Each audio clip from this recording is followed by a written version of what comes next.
Você está assistindo aqui pela TV Galega Imagem da Cidade, Mesa de Bar, programa que tem hoje a participação do Dr. César Zilli, que é médico neurocirurgião, acostumado a abrir cabeça e fazendo buraquinho na testa de um, no crânio do outro.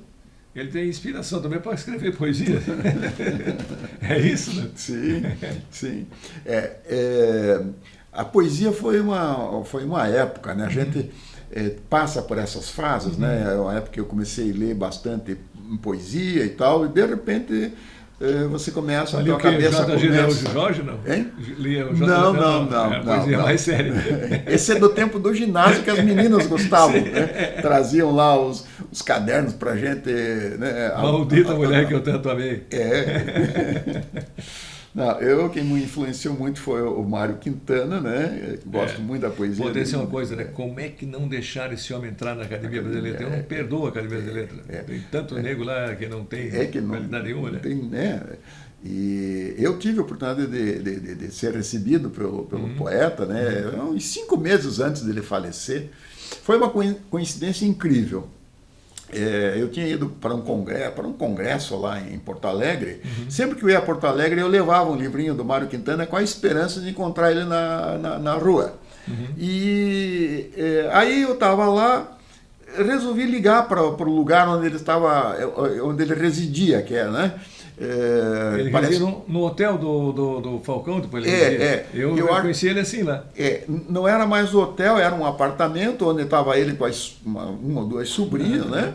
E eu liguei para lá e pedi se eu podia, eu era um médico de Blumenau que estava lá e tal, se eu era grande fã dele, se eu podia visitá-lo.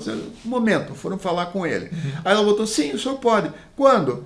O senhor pode ir já? Mas então eu vou já. E eu tinha ido com a minha filha, Moema, ela tinha uns 12 anos. Aí, quando eu ia sair, nós estávamos na casa da minha tia, eu digo, onde é que está a Moema? Onde é que tá a Moema? Ela saiu passear com os primos. Pena. Aí fomos lá, o meu tio me levou nesse apartamento onde residia o Mário Quintana. Quando eu estou para entrar no apartamento, eu escutei, pai, ela estava perto ali, do outro lado da cidade, uma enorme de uma coincidência, entende? Aí subimos lá, fomos recebidos pelo poeta, eu tive a oportunidade de ler uns poemas meus para ele, né? Inclusive tem um poema ali que eu digo os meus mortos, né? Onde eu gosto de pensar dos meus mortos e tal e coisa, lembrar os meus mortos, né? E que eu sempre fico impressionado com as vozes deles, que elas são intactas. Aí o Mário Quintana disse assim, é verdade, ele disse assim, é verdade. Eu lembro da voz do meu pai lendo para mim os Lusíadas, sabe? E então, e hoje, né, infelizmente a minha filha partiu aos 17 anos e meio, né? Hoje ela estaria com 42. E hoje, quando eu vejo aquele poema, eu penso nos meus mortos, no Mário e ela, né? Eu conheci o Mário por um acaso também, porque eu me hospedava naquele hotel, o tempo da Habitação, e aí que eu soube da história, que o Falcão deixou ele morar de graça lá. Majestic, não era Majestic? Acho que era Majestic. Porque ele era um cidadão pobre, né? Ele foi funcionário público e tal, mas era poeta, né? Era verdadeiro poeta. E merecia ter sido... Mas ele falou uma coisa, né? Eles passarão e eu passarinho. Os que estão lá. Exatamente. Ele também, eu acho que o Carlos Drummond de Andrade também não foi, ou não quis até, acho que nem quis. Que não quis. Né? Eu quando estive lá, eu disse isso para ele, eu digo, poeta, eu quero dizer o seguinte, eu acho que o senhor não devia ter... o senhor não deveria... com o seu prestígio, com a sua, né, com o seu, sabe, se envolver com esse pessoal lá, porque tem uma porção de gente lá que não merece consideração. Porque esse foi um poeta, um homem que viveu disso, né? Viveu para poesia. E tem uma verve própria, né? Uma linguagem própria, né? A poesia é assim, ou mesmo a escrita, né? Os poetas, eu vou imitar o poeta tal, você pode tentar ler bastante, eu gosto muito também do Pablo Neruda e tudo, mas quando você senta para escrever, sai alguma coisa totalmente teu, que nem um vinho desse, ele tem um sabor próprio. Cada pessoa que for escrever um texto, um livro, aqui, vai sair alguma coisa bem própria, né? Agora, sabe que eu admiro muito o povo gaúcho, né? Porque é um povo que tem linguagem própria, gastronomia própria, sim, música própria. Verdade. Né? É verdade, é verdade.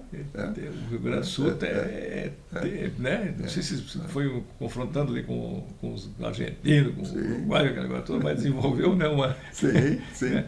E mesmo politicamente, eles têm uma formação política própria também. Sim, né? Quantos presidentes nós tivemos, quanto, né? Não, os gaúchos são fogo. E são falantes, né? Fazem acontecer, né? E subiram por Santa Catarina aqui, passaram pelo Paraná e foram até lá, que nem italiano. Eles meio, são mais politizados do que o resto do Brasil, parece, né? Pelo menos eram, né? Muito bem, mas não é o nosso caso aqui, né? O nosso caso aqui é que o senhor então faz poesia, crônicas também, né? Contos também, não? Crônicas. Não, contos não. Eu... Crônicas do que sobre medicina? Casos médicos, porque a medicina é um terreno bastante fértil para escritor, entende? Tem coisas que acontecem ali, né? E a gente, ao conversar com as pessoas, com os pacientes, a gente sempre está sabendo de detalhes interessantes, experiências interessantes, né? Eu sempre tive assim uma tendência para escrever, né? Já no ginásio eu ganhei lá um prêmio para fazer redação, um prêmio de redação, concurso de redação, né? E quando eu voltei da Alemanha e comecei a trabalhar aqui, espontaneamente comecei de vez em quando a mandar coisa para o jornal. E o que ele atraiu a fazer a coisa sobre o Darwin? O senhor viu aquela propaganda exatamente. Do o Darwin, e o Fritz Miller, né? O Fritz Miller, eu estava num final de semana em Curitiba, na casa de um sobrinho meu, que é biólogo, e eu estava mexendo nos livros dele. Lá encontrei o livro do Moacir César Werneck, que era um benoense aqui, e que escreveu, né, O Sábio e a Floresta, contando a história do Fritz Miller. Eu vou te dizer que, inclusive, eu não gostei muito do Fritz Miller que ele descreveu.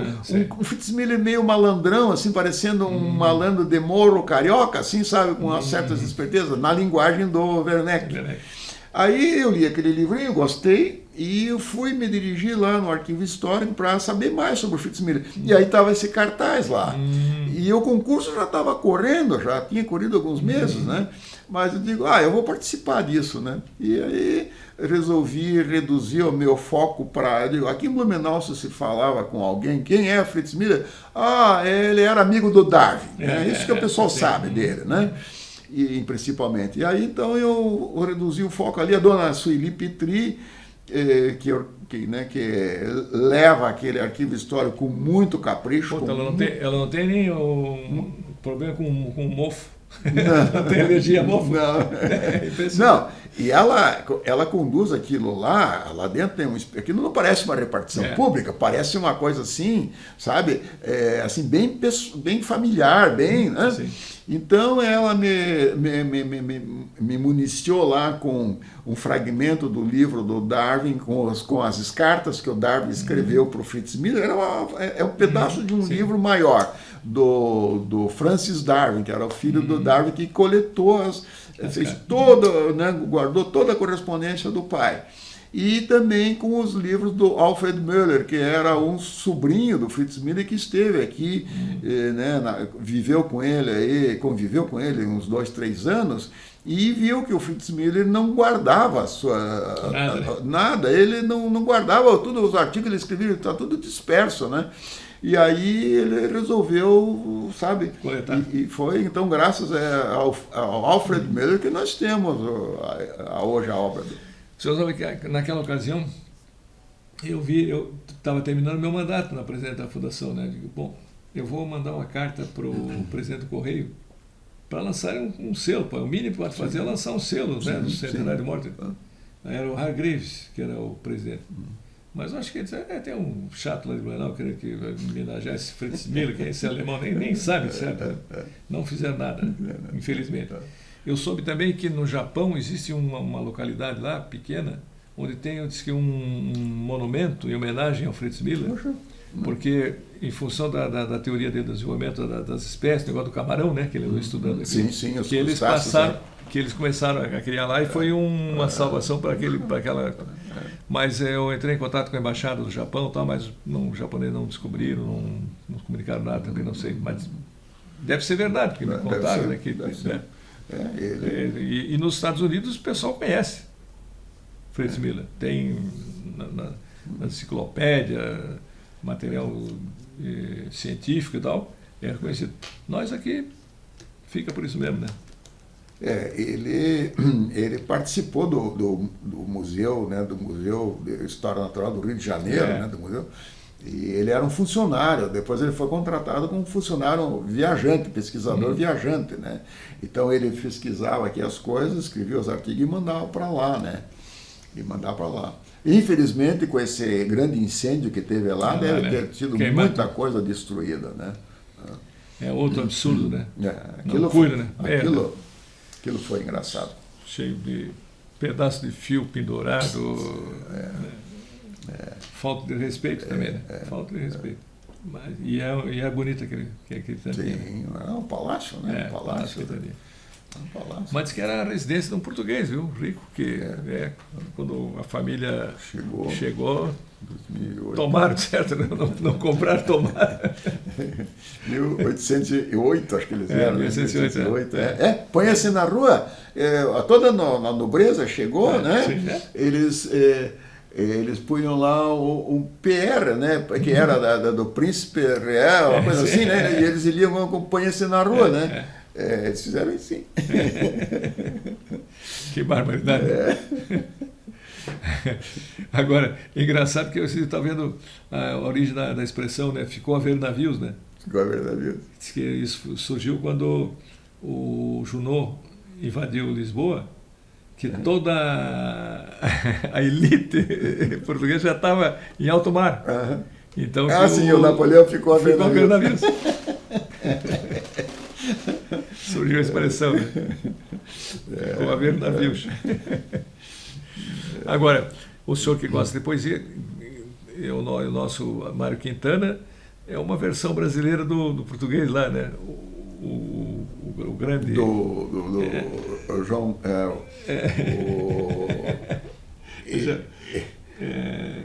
Navegar é preciso. Fugiu o nome também agora. Não é do... Não, Camões. Não, Camões. Poxa, outro momento. Aquele que escreveu o poema em linha reta, né? Pessoa, né? Fernando Pessoa. Isso, Fernando Pessoa. Mais ou menos naquele estilo ali, né? Eu esses dias vi aquele Rolando Boldrin declamando um poema do Fernando Pessoa sobre Jesus, que Jesus veio para a Terra, não sei o quê, com uma criança, uma coisa linda o texto do Fernando Pessoa, né? Mas... eu tenho a impressão que nós conversamos uma vez sobre o Paulo Leminski. Que era paranaense também. Você não esteve aqui, você encontrou com ele? Morreu tanto bebê também, né, Paulo? Né? Morreu tanto bebê também. Né? Mas ele era um poeta bem original, bem diferente, né? Bem realmente interessante. É interessante porque essas figuras assim geniais são meio responsáveis, né? Eu uma vez fiz um estudo de psicologia dizendo que dizia que o estado criativo da gente, o criativo é o estado de ego-criança, a criança é criativa. Aí a gente vai sendo conformado pelo pai crítico, né? Sim.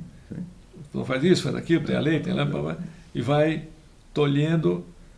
E a gente vê assim que os germânicos têm muito isso, é muito castradora a educação. Pega assim o pessoal mais latino, vai ali em Itajaí, todo mundo fala, todo mundo pode falar errado, mas não interessa, fala, né? Aqui o alemão não quer falar, não, eu não tenho nada para contar, não tenho história, né? Ele é responsável, né? Respeitador das coisas, mas ele não tem essa... E o Leminski era essa escola. Como era que o nosso Horácio Brown, né? Sim. Horácio Brown também Sim. Era bem... Né? Nós temos aquele pintor aqui também que faz umas obras geniais, troços diferentes, mas vai lá no estúdio, no ateliê dele, ele pisa em cima das coisas que ele pinta. Né? Uma vez ele ganhou o prêmio da capa da lista telefônica. Então vinha o presidente da Telesc para entregar o cheque para ele. Aí eu era chefe de gabinete do Renato e era lá no gabinete do prefeito. Fui lá na casa dele, do Telomar Florencio. E o Telomar, olha, você ganhou o prêmio e tal, né? Tem um cheque que você vai receber, esse é tal dia e tal. Pô, vai lá, né? Não, vou lá. Não apareceu. Acho que uma semana depois encontrei ele na rua e disse, pô, Telomar, ainda fui lá na tua casa e disse, pois eu estava indo lá, sabe o que aconteceu? Eu ia passando ali em frente do Bude, tinha uns amigos meus tomando cerveja no boteco, me chamaram para cerveja, fui lá, esqueci. Então mas o cara é genial. Né? Ele fez uma cadeira aí, quando eu fiz o jornal de Ponto Salto, que é o Telomar também, que deram o prêmio para ele, né? Quando eu vi a tal da cadeira, a cadeira, você vê ela virada para lá, mas ela não está virada, ela está virada para cá. E ela era toda feita de papelão dobrado, só gênio mesmo, né? É só gênio. Então, vamos fazer pausa para dar comerciais, já que estamos comentando a vida do nosso artista. Mas são os caras... O Horácio Brown, aquela vez, ele resolveu encerrar o ano no dia 31 de julho, o ano estava muito ruim. Aí fez um réveillon ali no chinês, foi todo mundo lá de smoke, vestido louco, para comemorar. Encerrou o ano no dia 31 de julho. Saiu na New York Times a notícia. Pô, na cabeça do cara que tem pai crítico não passa isso, né? Tá louco, os caras vão dar risada na minha cara. Aos nossos comerciais.